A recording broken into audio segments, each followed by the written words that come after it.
right, you are live. Welcome to a beautiful, foggy morning. And today we are talking about Charlemagne. I don't know who this guy is. I just read about it from, I don't even know where I read it from, but I heard that he's good. I heard that it would be really cool to learn about his history. So let's see. What a fancy, what a aesthetic photo this is. Wow, this is beautiful. Maximalism at its peak in art, in jewelry, in clothing. Crazy. Charlemagne.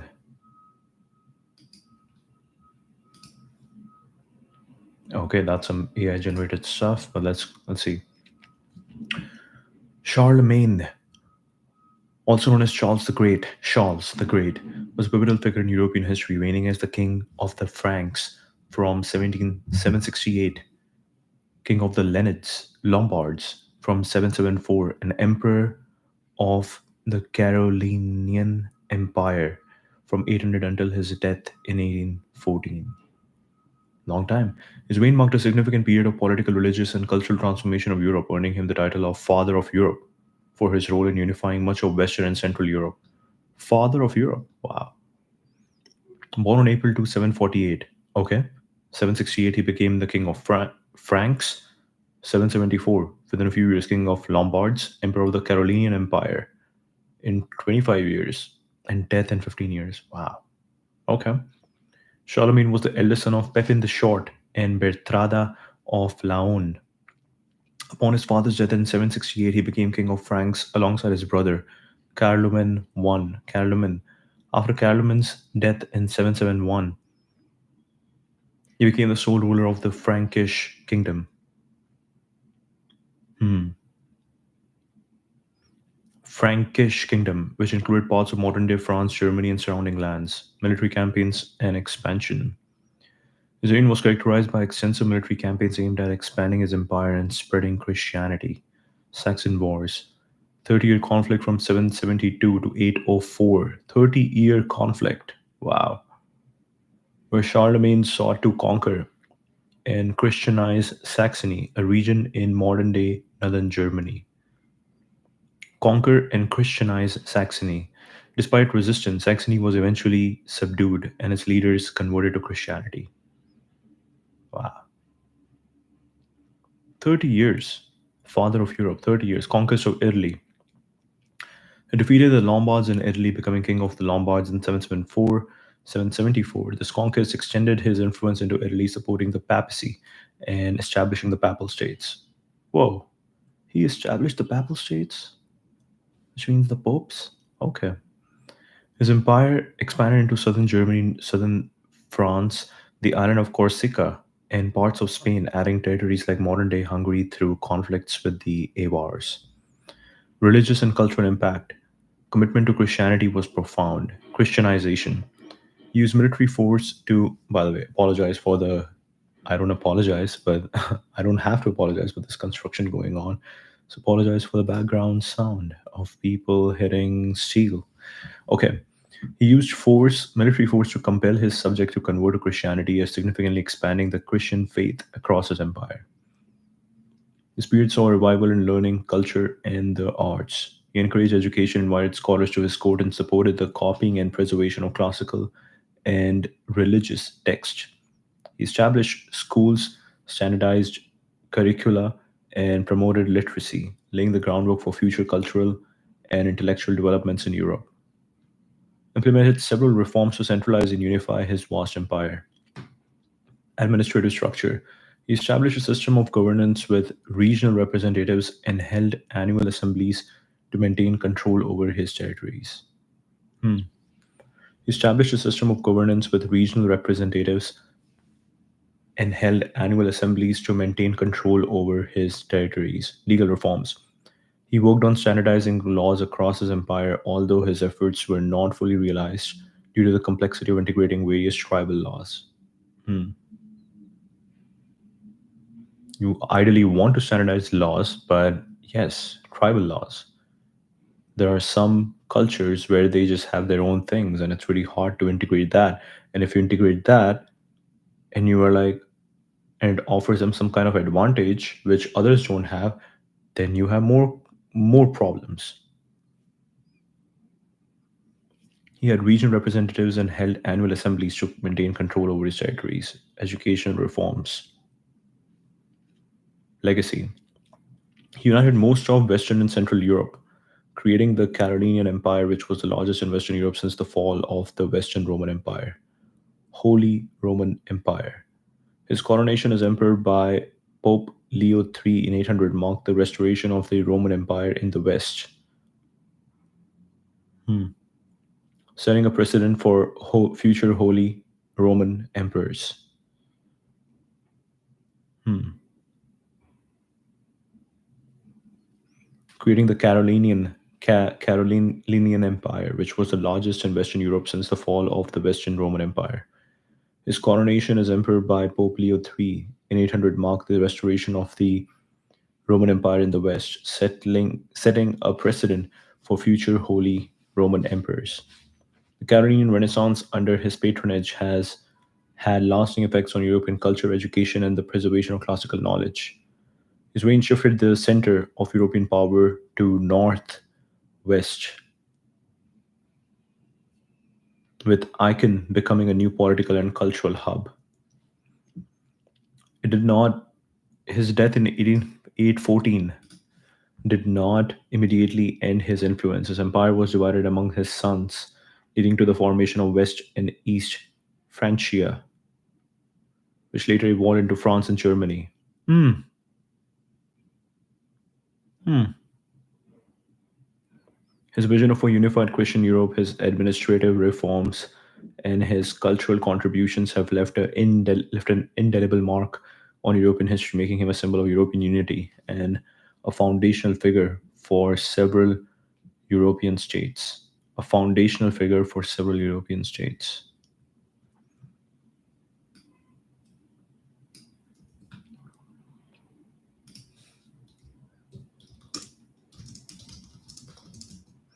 Why is he called the father of Europe? But let's look at these questions. What were his most significant military conquests? His reign impact, the spread of Christianity? I really want to know this. Like, why? Why did he want to spread Christianity? Main administrative reforms, court school influence, education, Renaissance. Hmm.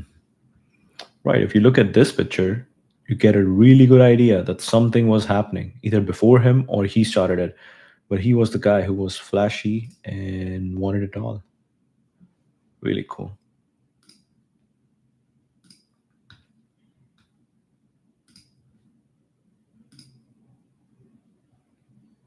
This is a nice picture. Wow, look at this.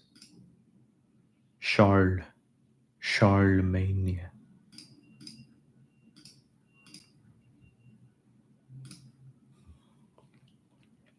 Is called the father of Europe due to his profound influence on the political, cultural, and religious landscape. He united most of the Western and Central Europe under his rule, creating the Carolingian Empire, which was the largest in Western Europe since the fall of Western Roman Empire.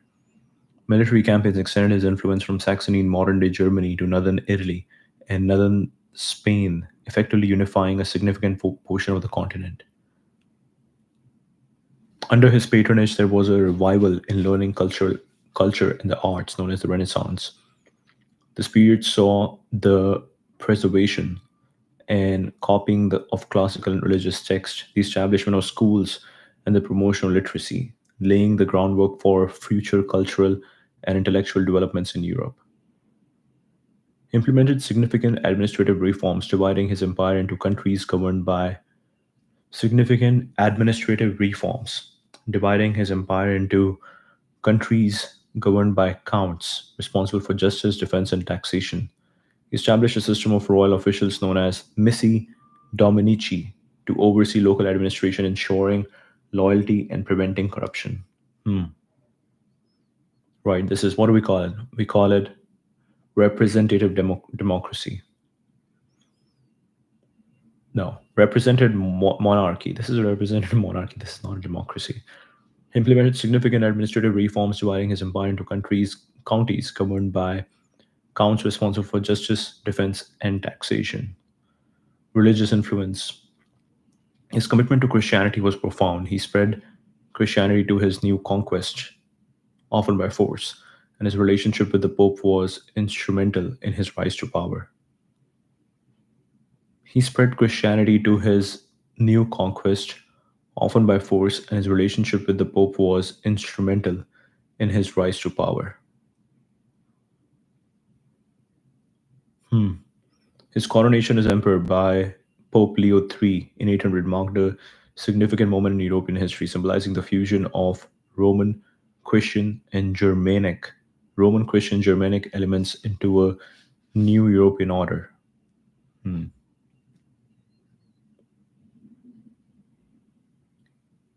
His coronation as Emperor of the West had a major political impact, breaking the legal dependence between Pope and Western kings and the Byzantine Empire. It transferred imperial dignity to the Frankish kings, unifying the European West under the same political and spiritual power. Charlemagne's legacy has been celebrated as a symbol of European unity. His achievements in unifying Europe, his cultural contributions, and his role in shaping the medieval European identity, have led historians to refer him as the father of Europe. His influence is recognized in various European states, with many royal houses tracing their lineage back to him. Hmm. Charlemagne's reign shifted the center of European power to the northwest, with Aachen becoming a new political and cultural hub. The shift was a significant geopolitical change, establishing northwestern Europe as the heart of European politics. Wow, this is cool. This is cool.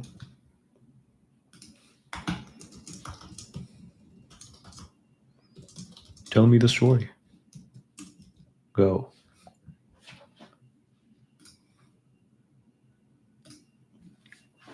His influence is recognized in various European states, with many royal houses tracing their lineage back to him,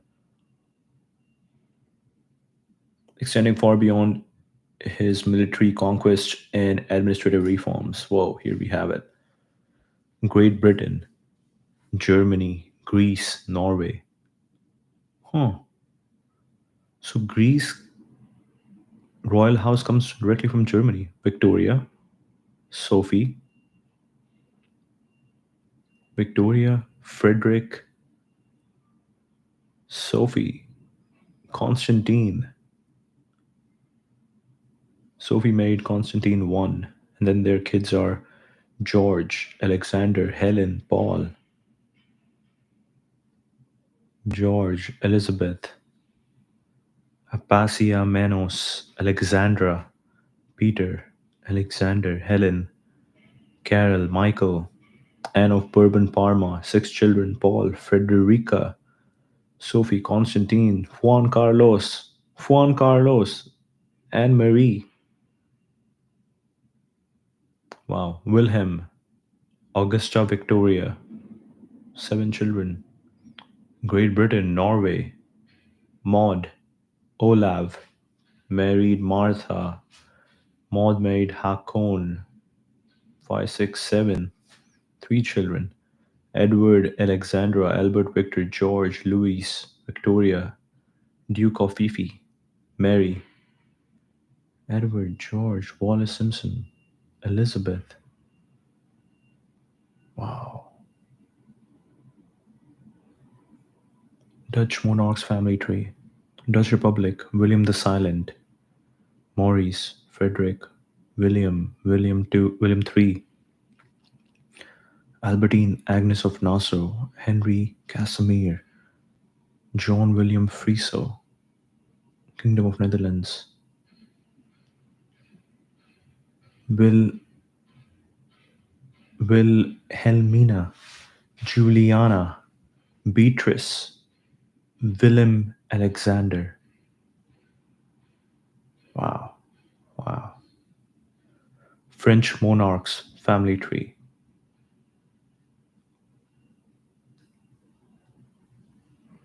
Wilhelmina, French monarchs family tree.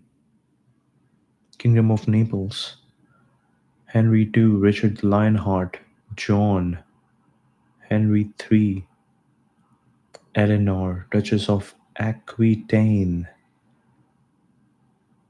Louis VII, Ella of Champagne, Robert Count of Dreux, Peter Lord of Courtenay,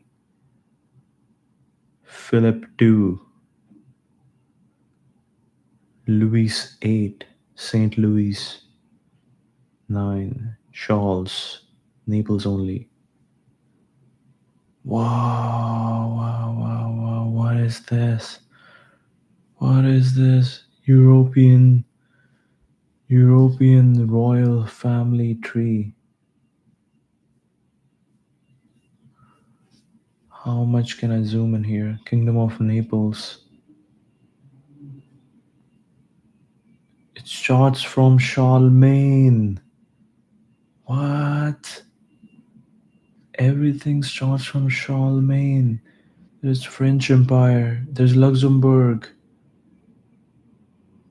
What? Portugal. What is that? Burgundy. England. Scotland. What? What? What is this? Influential German royal houses. Charles Martel, Victor of Tours, Pippin the Short, King of Franks, Charlemagne the First, Holy Roman Emperor, Pepin I, Carloman, King of Italy, Louis I, King of France, Charles, King of France, Judith of France, Alfred the Great, King of England, Kenneth, King of Scots,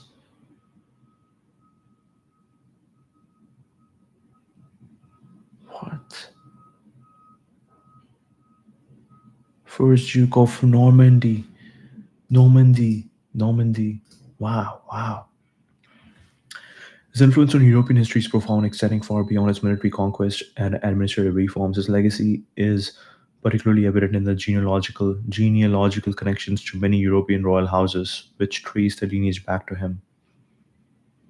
His extensive progeny and the intermarriages among European nobility have led to a situation where many Western Europeans, including royalty, can claim descent from him. Hmm. His extensive progeny. What does progeny means?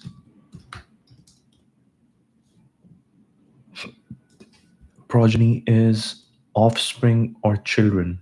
You and your brothers are the progeny of your parents.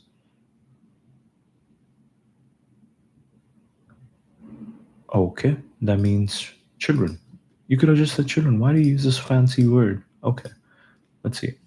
Extensive progeny and the intermarriages among European nobility have led to a situation where many Western Europeans, including royalty, can claim descent from him. Geneticists have shown that almost all Europeans. What? Geneticists have shown that almost all Europeans are descended from the same ancestors, including Charlemagne, who lived in the ninth century. Royal and noble lines. Numerous royal and noble families across Europe have documented their lineage back to Charlemagne. Royal and noble lines. Numerous royal and noble families across Europe have documented their lineage back to Charlemagne. For instance, the British royal family, including Queen Elizabeth II and King Charles III, can trace their ancestry through various lines, including the Capetians, the longest lasting French royal dynasty. Similarly, wow. Similarly, the Spanish, Belgian, Dutch, Norwegian, Swedish, and Danish royal families share common ancestors with Charlemagne. The concept of gateway ancestors refers to individuals who have been proven to connect to royalty or nobility, often across the pond. These ancestors serve as the link for many modern families to claim descent from Charlemagne. For example, Sarah Ludlow's lineage connects to Edith de Windsor, dating back to Charlemagne, who have been proven to connect to royalty or nobility often across the pond. I think they're talking about the Atlantic Ocean. These ancestors serve as the link for many modern families to claim descent from Charlemagne.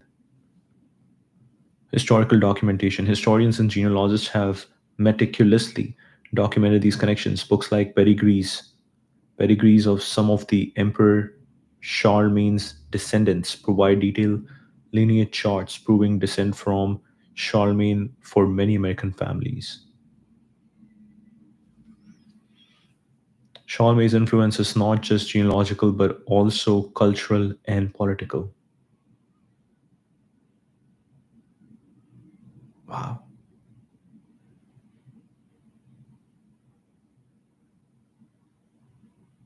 Hmm.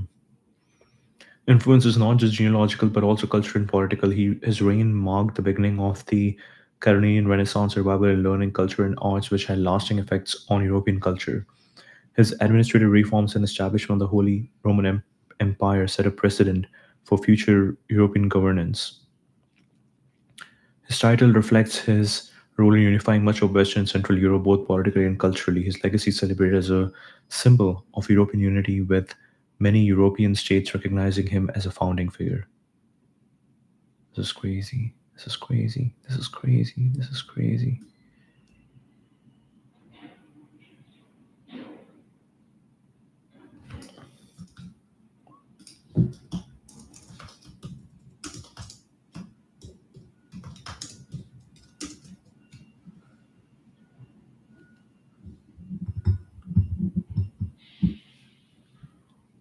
Do you have Charlemagne DNA? Wow. Do you have Charlemagne DNA?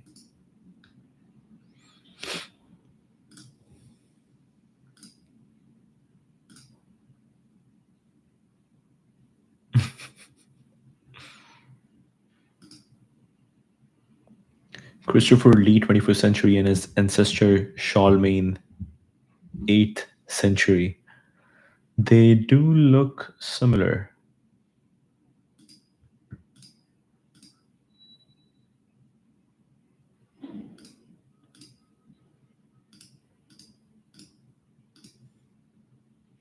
Descent from Charlemagne.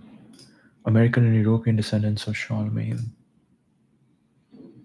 have indeed demonstrated that almost all Europeans are descended from a common set of ancestors, including Charlemagne, who lived in the 9th century. Here's a story behind the fascinating genealogical phenomena: pedigree collapse.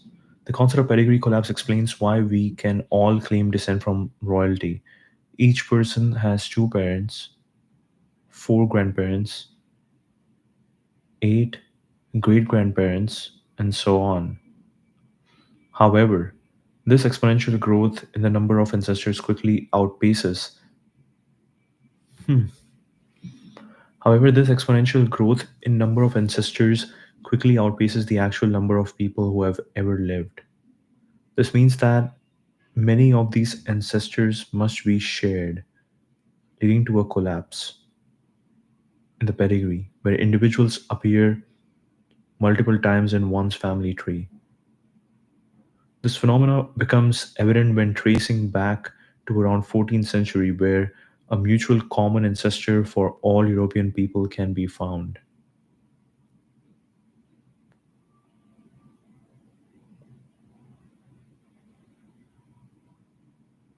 Hmm.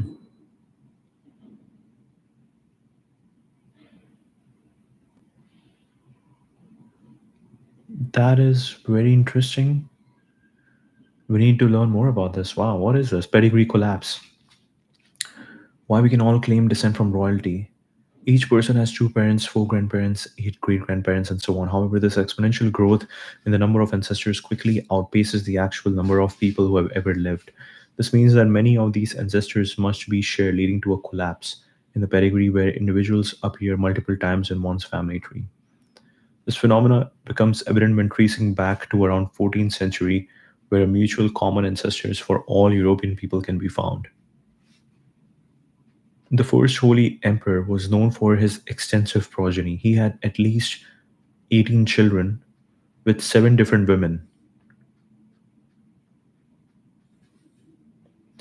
He had at least 18 children with seven different women. 18 children with seven different women, which significantly increased the likelihood of his descendants intermarrying with other European families. Which significantly increased the likelihood of his descendants intermarrying with other European families. His children went on to populate Europe, making it highly probable that anyone with European ancestry is related to him.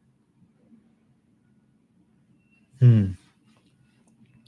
He was known for his extensive progeny. He had at least 18 children with seven different women, which significantly increased the likelihood of his descendants intermarrying with other European families. His children went on to populate Europe, making it ninth century.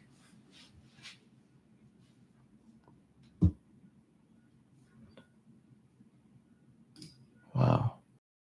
Published a study in 2013 indicating that all Europeans are descendants from the same people, mainly from the ninth century. The research showed that anyone alive 1,000 years ago who left descendants is an ancestors of every living European today, including Charlemagne. I don't understand what that means, but let's see. The research showed that anyone alive 1,000 years ago who left descendants is an ancestors of every living European today, including Charlemagne. Universal ancestry. The idea extends beyond Charlemagne. Geneticists have concluded that if you go back far enough, everyone in the world is related to each other. That makes sense. This is because the number of ancestors quickly dwarf the actual population size, leading to the conclusion that all humans share common ancestors from a relatively recent time period. That makes sense. The idea extends beyond Charlemagne. Geneticists have concluded that if you go back far enough, everyone in the world is related to each other. This is because the number of ancestors quickly dwarfs the actual population size. This is because the number of ancestors quickly dwarf the actual population size, leading to the conclusion that all humans share common ancestors from a relatively recent time period. It's very hard to just comprehending this information is crazy. This is crazy. Je comprends pas. Wow. Their research showed that anyone alive 1,000 years ago who left descendants is an ancestor of every living European today, including Charlemagne. The idea extends beyond Charlemagne. Geneticists have concluded that if you go back far enough, everyone in the world is related to each other. That makes sense. The concept is Adam and Eve. We all are kids of Adam and Eve. Uh, everyone in the world is related to each other. This is because the number of ancestors quickly dwarf the actual population. Hmm. Because this equation doesn't work. That you have two parents, they have so you have four grandparents and eight great grandparents. Because that's not how it works. You have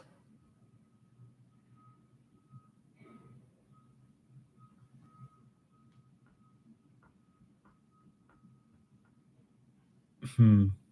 Yeah, this is interesting to picture. It would be interesting to.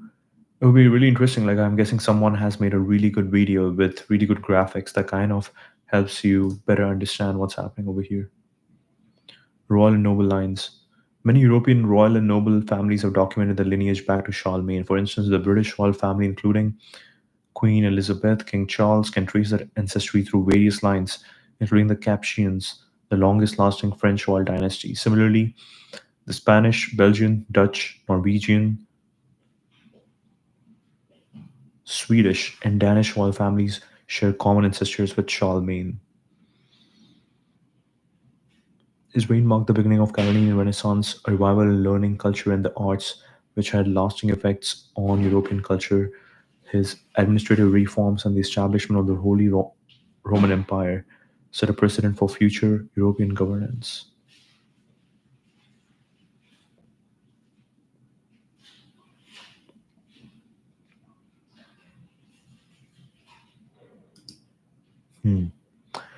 How did geneticists trace the ancestry of all Europeans back to Charlemagne? Through a combination of mathematical modeling, genetic analysis, and historical records.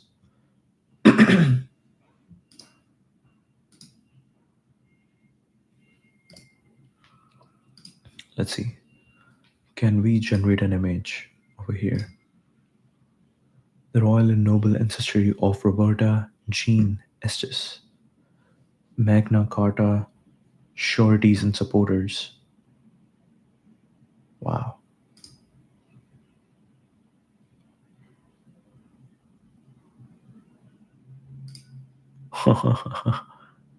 We have Charlemagne with mathematical models around him. Hey, good image, good image. Generated by Dali, nice. I actually don't like Dali. We should ask Grok to generate next time. Coronation of Charlemagne. This is the Pope. This is Charlemagne. Wow, wow, wow. Have traced the ancestry of all Europeans back to Charlemagne through a combination of mathematical modeling, genetic analysis, and historical records. Exponential growth of ancestors. Each person has two parents, four grandparents, eight great grandparents, and so on.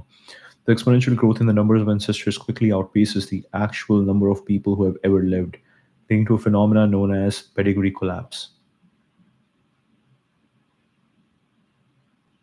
This means that many of these ancestors must be shared, reducing the actual number of unique ancestors. Right, right, right. That makes sense. That makes sense. Now it kind of makes sense that when we think about this, like four grandparents, eight great grandparents, it's not like these are all unique people. These are shared. These are shared among other people. That's the only way it would make sense because if we the exponential growth, the exponential number would be crazy if we keep going back until like even 1,000 years ago. But that wouldn't make sense because that is more that outpaces the actual number of people who have ever lived, leading to a phenomenon known as pedigree collapse. This means that many of these ancestors must be shared. Mathematical certainty have shown that if you go back far enough, everyone in the world is related to each other. The research indicates that anyone alive 1,000 years ago who left descendants is an ancestors of every European today, including Charlemagne. Identical by descent DNA. By analyzing lengths of DNA that are identical by descent, in a large sample of Europeans, researchers can estimate how long ago these segments were shuffled, providing insights into how related any two people are. This analysis supports the idea that all Europeans share common ancestors from around the 9th century. By analyzing lengths of DNA that are identical by descent in a large sample of Europeans, researchers can estimate how long ago these segments were shuffled. Lengths of DNA that are identical by descent in a large sample of Europeans, researchers can estimate how long ago these segments were shuffled. Hmm. This analysis supports the idea that all Europeans share common ancestors from around the 9th century. That makes sense. That makes sense. Like,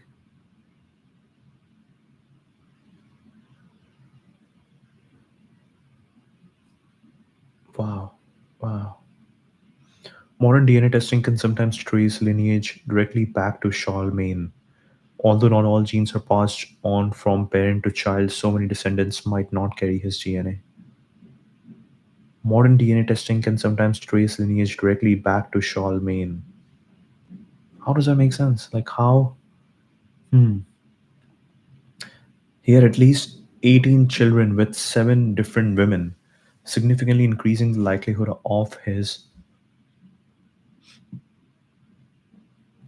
descendants intermarrying with other European families. His children went on to populate Europe, making it highly probable that anyone with European ancestry is related to him. Many European royal and noble families have documented their lineage back to Charlemagne. Very interesting.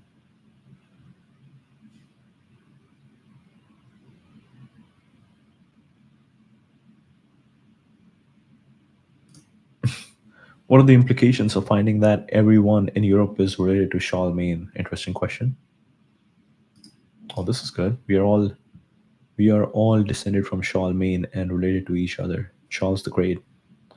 If you are vaguely of European extraction, you are also the fruits of Charlemagne's prodigious Luans. A fecund ruler, he sired at least 18 children by motley wives and concubines. I don't know what that all means, including Charles the Younger, Pippin the Hunchback, Drogo of Metz, Hrudrud, Rodhaed, and not forgetting Hugh. Wow. This is merely numbers game. You have two parents, four grandparents, eight great grandparents, and so on. But this ancestral expansion is not borne back ceaselessly into the past. If it were, your family tree when Charlemagne was Le Grand Fromage would harbor more than a billion ancestors. More people than were alive then. What this means is that pedigrees begin to fold in on themselves a few generations back and become less arboreal and more web like. In 2013, geneticists Peter Rolfe and Graham Coop showed that all Europeans are descended from exactly the same people. Basically, everyone alive in the ninth century who left descendants. Wow.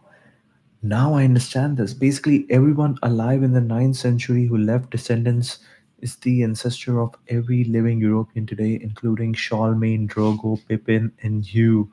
Quel dommage. Dommage. What is dommage? What is dommage? What is dommage? Let me quickly check. What a shame. Dommage means shame. What a shame. Wait, this is really cool. This is really cool. This is really cool. Wow. Wait, there was more. There was more. Let's see.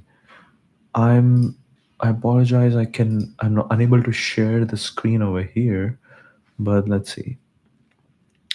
Charlemagne Charles the Great was king of the Franks and Christian emperor of the West. He did much to define the shape and character of medieval Europe and presided over the Carolingian Renaissance. Charlemagne was born in the late 740s near Liege in modern-day Belgium, the son of Frankish king Pippin the Short. Okay, this is more like a story. We find it remarkable because it's so counterintuitive to us, but it's not totally unexpected based on genetic analysis. Anyone alive 1,000 years ago who left any descendants will be an ancestor of every European.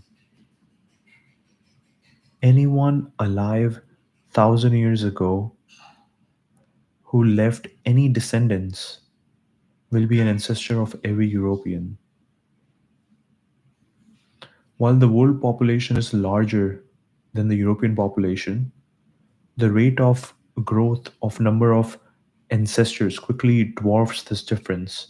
So every human is likely related genealogically to every other human over only a slightly longer time period. Makes sense. Makes sense. While the world population is larger than the European population, the rate of growth of number of ancestors quickly dwarfs this difference. So every human is likely related genealogically to every other human only over only a slightly longer time period. The cold, hard genetic evidence points to a warm and fuzzy fact. The cold, hard genetic evidence points to a warm and fuzzy fact. This is a good line. This is a good line. This is a good line.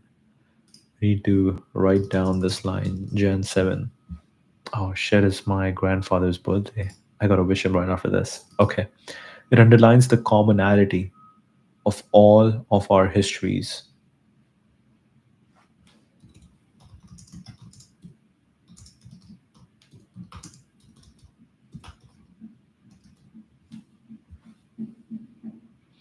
It underlines the commonality of all our histories. You don't have to go back many generations to find that we are all related to each other. Really cool. Really cool.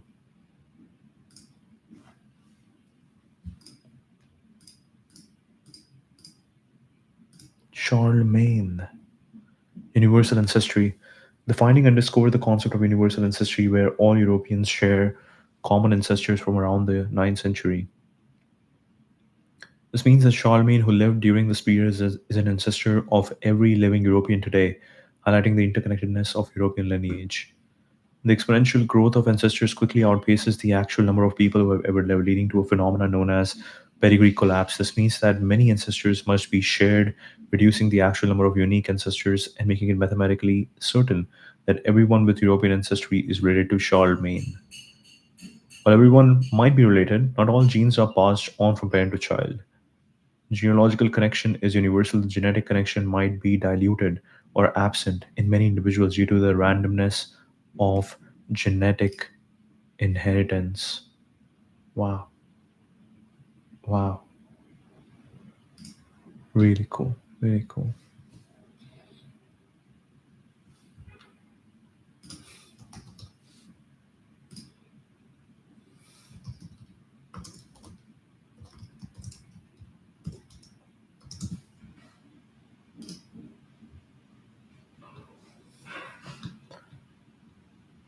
We need to.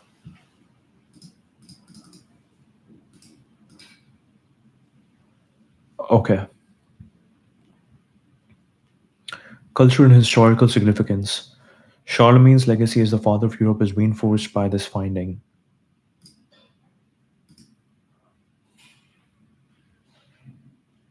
His role in unifying much of Western and Central Europe, both politically and culturally, is reflected in the shared ancestry of Europeans, symbolizing a common cultural heritage. Charlemagne's influence on European history is not just a political, but also cultural and intellectual.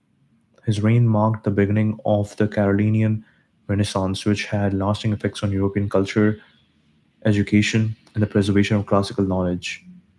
The shared ancestry with Charlemagne can be seen as a symbol of European unity, reinforcing the idea of common European identity. This can have implications for discussions on European integration and the concept of a united Europe. Many European royal and noble families have documented their lineage back to Charlemagne, making them a pivotal figure in the history of European nobility. This connection can influence perceptions of nobility and the historical legitimacy of royal houses. And the historical legitimacy of royal houses. This connection can influence perceptions of nobility and the historical legitimacy of royal houses. The finding encourages further genealogical research as it provides a common point of reference for tracing ancestry. It also highlights the importance of historical records and genetic analysis in understanding human lineage. This discovery supports the work of geneticists like Peter and Graham, who had shown through genetic analysis that all Europeans are descendants from the same set of ancestors. It validates the use of genetic data to explore human history and migration patterns. Knowing that they are related to Charlemagne can provide a sense of connection to history and a shared heritage with others across Europe. This can foster a sense of belonging and cultural pride. Hmm. The revelation might spark interest in genealogy among the general public, encouraging people to explore their family trees and understand their place in the broader historical context.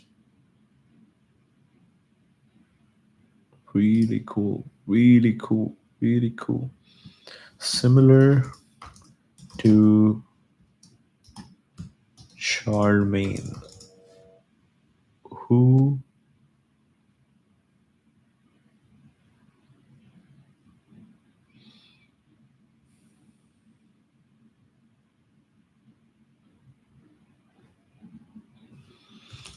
is everyone in India related to? Let's see. Let's see. Let's see. Let's see. Mahatma Gandhi. Okay.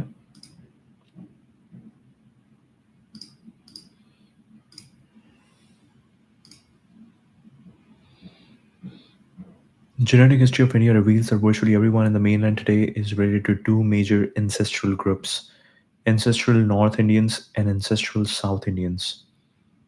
This group is genetically closer to Central Asians. Okay, North Indians. This group is genetically closer to Central Asians, Middle Easterners, Caucasians, and Europeans. Hmm. ANI ancestry ranges from 39 to 71% in India and is higher in traditionally upper caste, martial races, and Indo European speakers. Hmm. This group is genetically closer to Central Asians, Middle Easterners, Caucasians, and Europeans. ANI ancestry ranges from 39 to 71% in India and is higher in traditionally upper caste, martial races, and Indo European speakers. Okay, South Indians. This group is not closely related to groups outside the subcontinent and represents a distinct genetic lineage. ASI ancestry is more prevalent in southern India and among Dravidian language speakers. Really interesting. Really interesting.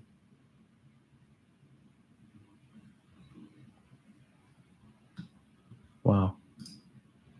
Really interesting.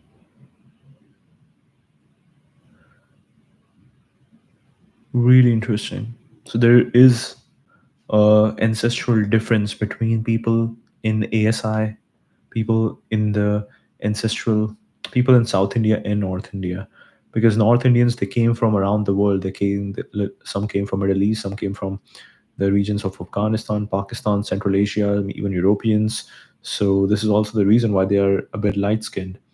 When you go to the south, they were they they have always been there, like speaking the Dravidian languages, which is so cool. That is so cool.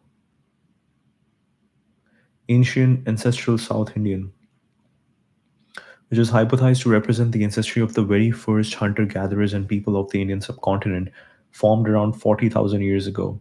It is distinct from Western Eurasian groups and has a closer genetic affinity with ancient East Eurasians, such as Andamanese Onge or East Asian people, which is hypothesized to represent the ancestry of the very first hunter gatherers and people of the Indian subcontinent, formed around 40,000 years ago. It is distinct from Western Eurasian groups and has a closer genetic affinity with ancient East Eurasians. Admixture and formation of modern Indian population. The ANI and ASI groups mixed in India between 4200 and 1900 years ago, after which a shift to endogamy took place, possibly due to the enforcement of social values and norms during the Hindu Gupta rule. Hmm. So around 4000 years ago, that's when the mixture started happening, after which a shift to endogamy took place, possibly due to the enforcement of social values and norms. Indian Klein. The ANI ASI gradient, also known as the Indian Klein, demonstrates the higher proportion of ANI in traditionally upper caste and Indo European speakers, resulting from the admixture between ANI and ASI at various proportions. Other ancestral components. Austroasiatic and Tibeto-Burman. Hmm. Austroasiatic and Tibeto-Burman. These are additional distinct ancestral components that have contributed to the gene pools of the Indian subcontinent, particularly among Austroasiatic and Tibeto-Burman language speakers. We understand Tibeto-Burman, that's like Tibet, Myanmar, and that entire region, but we are not sure about Austroasiatic. Okay, the genetic differences between groups in India are larger than those between European population. The genetic differences between groups in India are larger than those between European population, indicating that India is best described as many smaller, isolated populations due to founder events. The ANI-ASI mixture dates suggest that India experienced a demographic transformation several thousand years ago, shifting from a region with common population mixture to one where mixture, even between closely related groups, became rare due to endogamy. What is endogamy?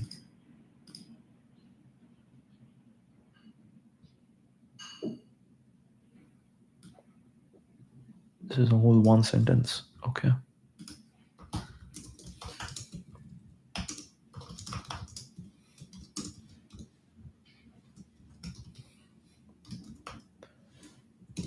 Endogamy. Marriage within a specific group as required by customary law. Okay. That makes sense. That makes sense. Endogamy is still prevalent today, which is interesting.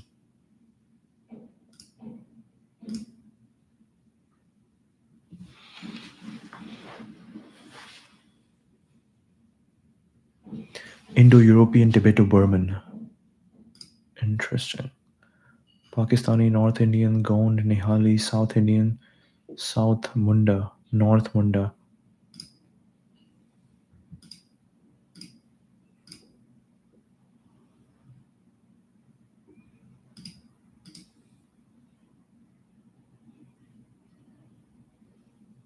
Whoa, whoa, whoa. What is this? What is this?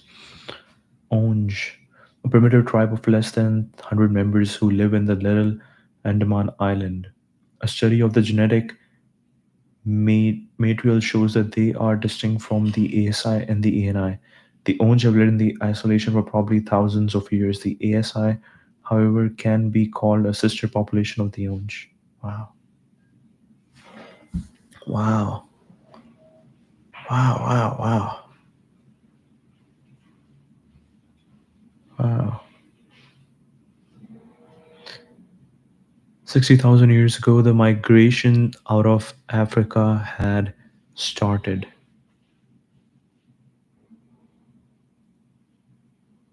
ANI and ASI mingling. The first lands inhabited by modern man was the Middle East, followed by other parts of Central Asia, and eventually the Indian subcontinent.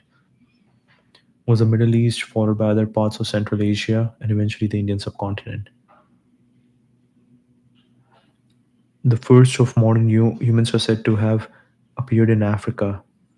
Genetic studies of the non-African modern man shows that at some stage on the way out of Africa, there was crossbreeding with the Neanderthal man.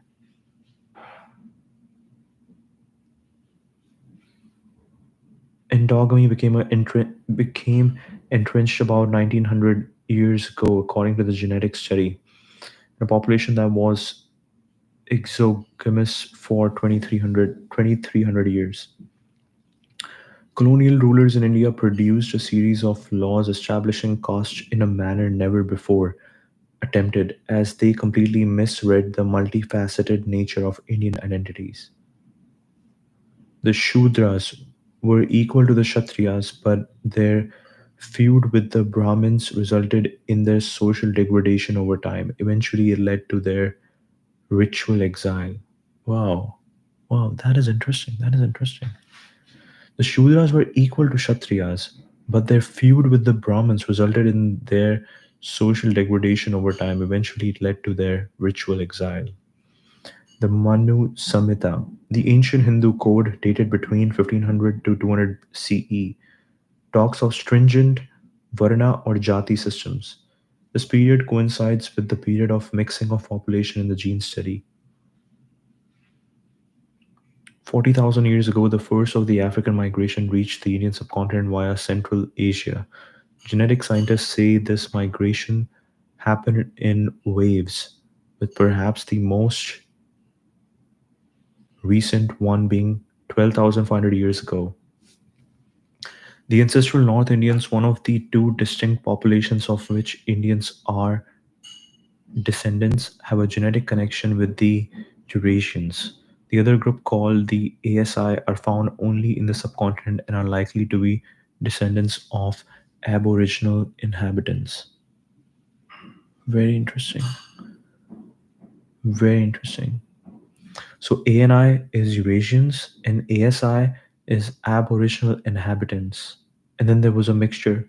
And then 4,000 years ago, we had endogamy, which basically was like, okay, whatever you have now, whatever differences you have now, you can only marry among them. And that's when we started having this diversity. We had a lot of diversity.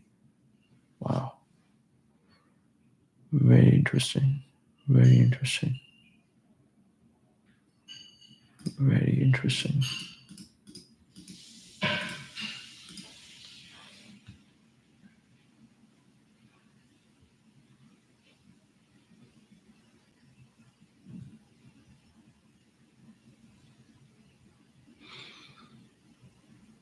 ASI, not closely related to the groups outside the subcontinent, represents a distinct genetic lineage.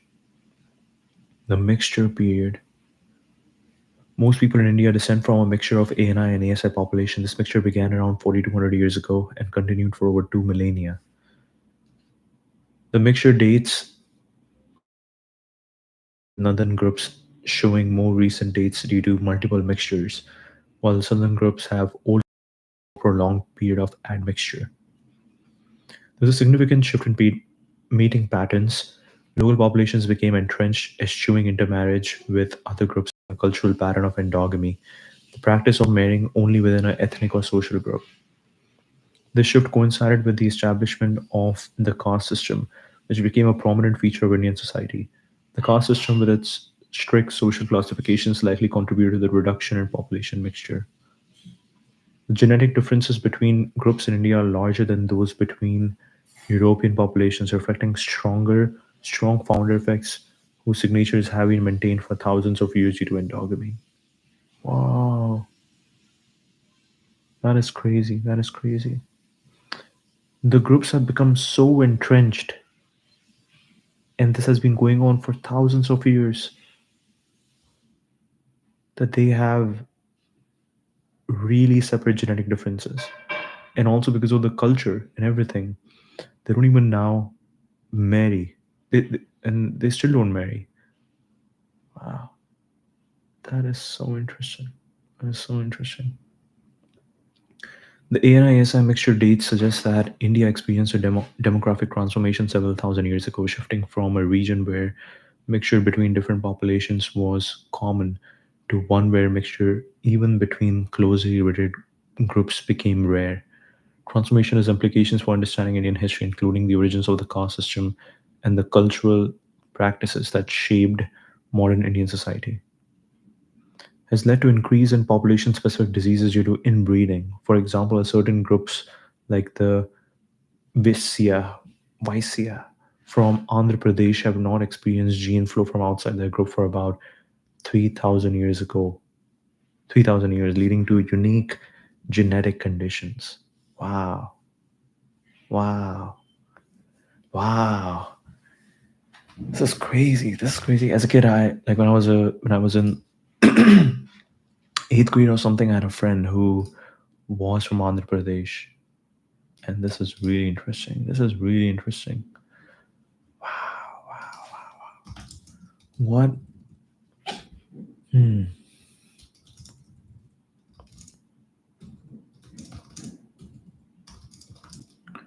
When did the humans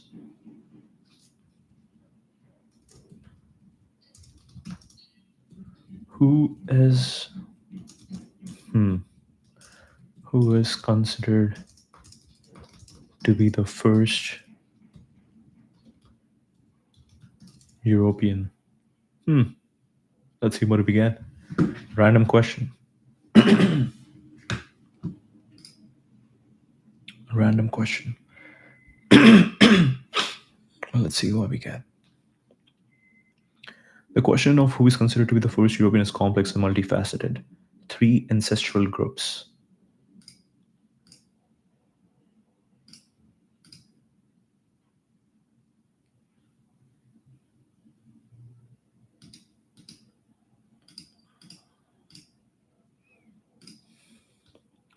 Three ancestral groups. Modern Europeans are descendants of three major ancestral groups: hunter gatherers.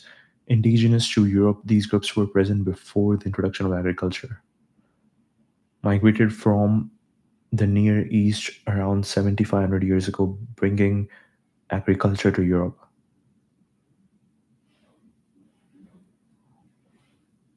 Hmm. Ancient North Eurasians, a newly identified group that arrived in Europe after the introduction of agriculture, contributing to the genetic mix of modern Europe's. Basal Eurasians, the early farmers who reached Europe from the Near East, had ancestors from a previously unidentified lineage named the Basal Eurasians, who separated from other non African groups before the ancestors of Australian Aborigines did. Okay. Archaeological evidence, Aurignacian culture. The first archaeological culture brought to Europe by Homo sapiens is known as the Aurignacian, which appeared in southeastern Europe before 55,000 BC. This culture represents the first significant cultural adaptations of modern humans to their new environment.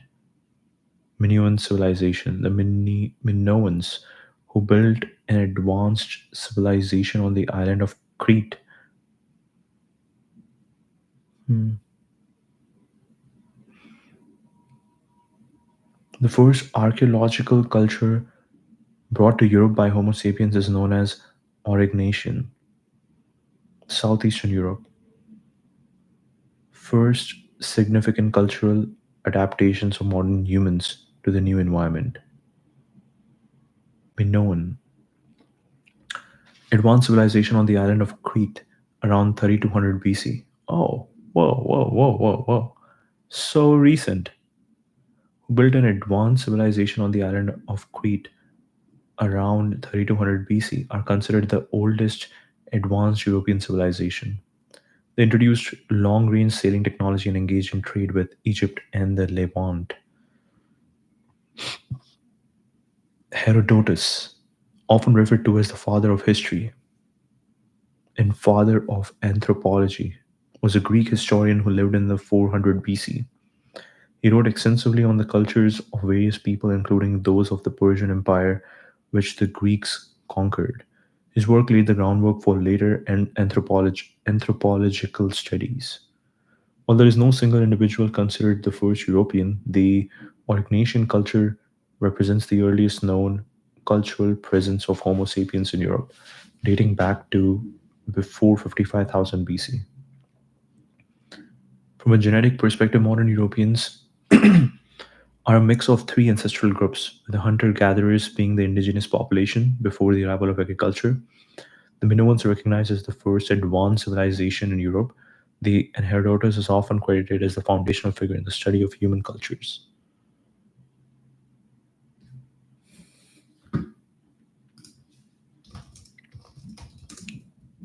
When did the Europeans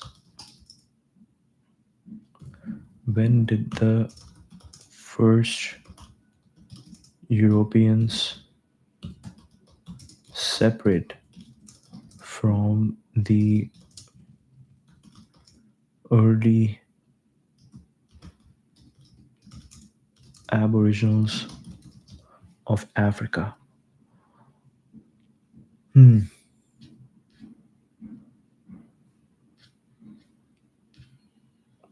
Separated from the early Aboriginals of Africa nearly 58,000 years ago. 58,000 years ago.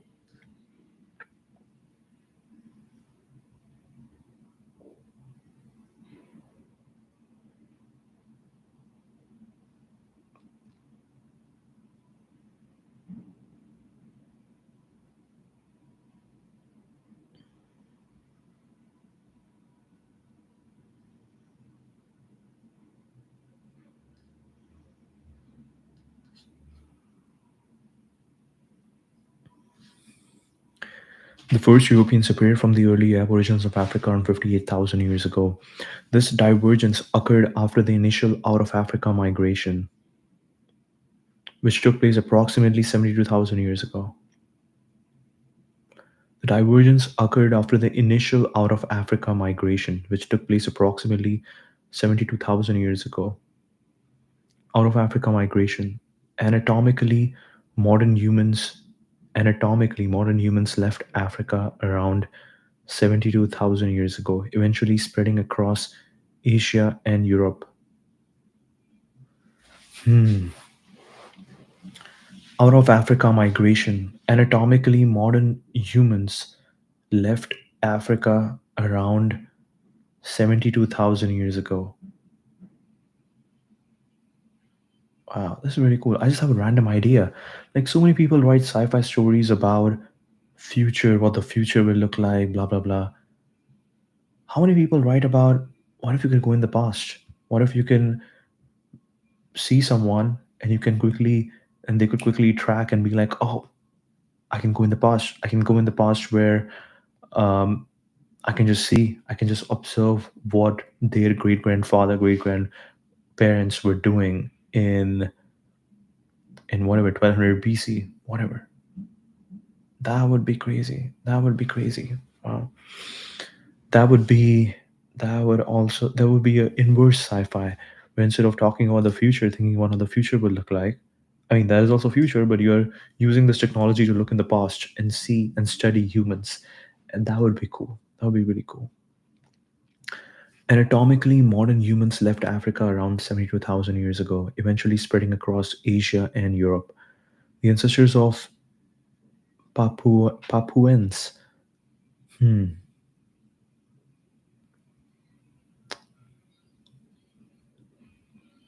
When you look at a lot of the stories, like Roman Empire and everything, it all started, let's say 2000 BC. 2000 BC is the max, right? I think 2000 BC is the max. Like 2000 BC is when real stuff started happening. We also did Egypt. And in Egypt, like, yeah, around 3000 years, 3000 BC is when things started happening. So it's crazy. Like 58,000 years ago, 72,000 years ago, 58,000 years ago, humans separated from, they moved, they were just adventurers. They moved from Africa to Europe and from Europe to other places. It's crazy. Anatomically, modern humans left Africa around 72,000 years ago, eventually spreading across Asia and Europe. The ancestors of Papuans and Aboriginal Australians diverged from the rest of the non African population around 58,000 years ago. This early split indicates that these groups were part of the initial wave of human migration out of Africa. By comparison, European and Asian ancestral groups only became distinct in the genetic record around 42,000 years ago, suggesting a later divergence from the initial out of Africa population. Modern humans are known to have reached Europe around 40,000 years ago, with evidence suggesting they entered via two routes from Turkey along the Danube corridor into Eastern Europe and along the Mediterranean coast. This timeline suggests that first Europeans separated from the early Aboriginals of Africa significantly later than the initial out of Africa migration, with the divergence occurring around 58,000 years ago. Wow, wow, wow, wow, wow, wow, wow.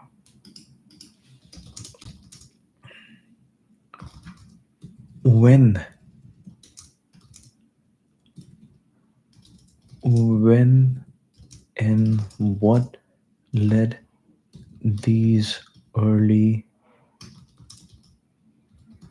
Europeans to get light skin? Let's see what we can. The evolution of light skin in early Europeans is a complex process influenced by multiple factors, including genetic mutations, natural selection, and changes in diet and lifestyle. When did light skin evolve in Europeans? This is so interesting. If everybody came from Africa, if everybody looked like this, how did how did humans become this? How did humans become this? That is crazy. For years, researchers assumed that light skinned skin lightened as humans migrated from Africa and the Middle East into Europe around 40,000 years ago due to the need for vitamin D synthesis in lower light conditions. Due to the need for vitamin D synthesis in lower light conditions. Genetic analysis of ancient European genomes has shown that light skin was not yet widespread and ubiquitous in Europe even 7,000 years ago. Wow, so 5000 BC. This suggests that evolution of light skin occurred much more recently than previously thought. The light skin variants of genes like, whoa, what is this? What is this? SLC24A5 and SLC45A2. What? Were present in Anatolia by 9,000 years ago and became associated with the Neolithic revolution, spreading with the migration of Neolithic farmers across Europe. Bronze Age. By the Bronze Age, around 3,000 years ago, these light skin mutations were found in a large majority of Europeans, suggesting a significant increase in frequency due to natural selection. By the Bronze Age, around 3,000 years ago, these light skin mutations were found in a large majority of Europeans, suggesting a significant increase in frequency due to natural selection. Around 3,000 years ago, these light skin mutations were found in a large majority of Europeans, suggesting a significant increase in frequency due to natural selection.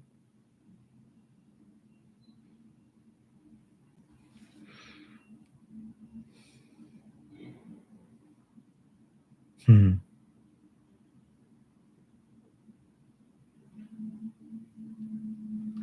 What led to the evolution of light skin? Vitamin D synthesis. One of the primary theories is that lighter skin evolved to allow for better vitamin D synthesis in regions with lower UV radiation levels. This was crucial for bone health and immune function, especially in higher latitudes where UVB light is scarce. Especially in high latitudes where UVB light is scarce. So this makes sense. This makes sense. In Africa, you have heat. As you move to Europe, as you move to places like Sweden and Norway, where it's just cold and it's just it's just cold and high latitude and it's just like gloomy all the time.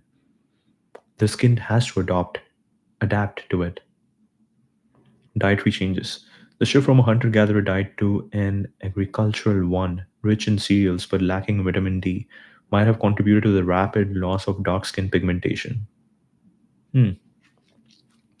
From a hunter gatherer diet, from a hunter gatherer diet to an agricultural one, so just a better diet, rich in cereals but lacking in vitamin D, might have contributed to the rapid loss of dark skin pigmentation.